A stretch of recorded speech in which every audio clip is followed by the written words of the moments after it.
Ben sana araba alsınlar mı?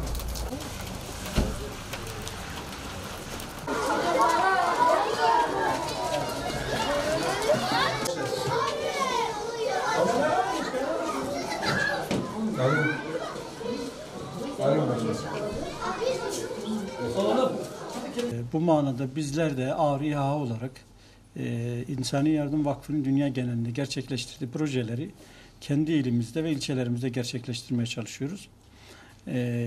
Son 2 yıldır özellikle eğitime yönelik çok ciddi çalışmalar yapıyoruz. Geçen yıl kitap desteğinde bulunmuştuk okullarımıza.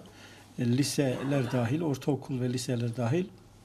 Bu yıl sadece ortaokullara yönelik yardımcı kaynak olan kitaplardan dağıtıyoruz.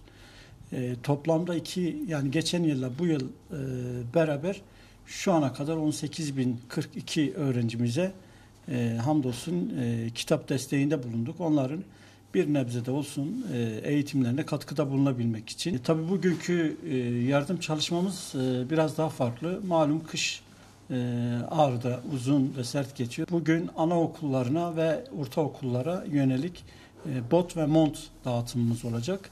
Bir kampanya başlattık. Minik havalar soğudu, minik yürekler üşümesin şeklinde. İnşallah bu kampanyayla beraber kış boyunca gerek elimizde bulunan bot, mont, atkı, bere tarzı kışlık giysiler, gerekse dışarıdan bağışçılarımızın gönderebileceği veya bize nakit yardım yapıp bizim buradan alabileceğimiz şekilde çocuklarımıza ulaşmaya çalışacağız.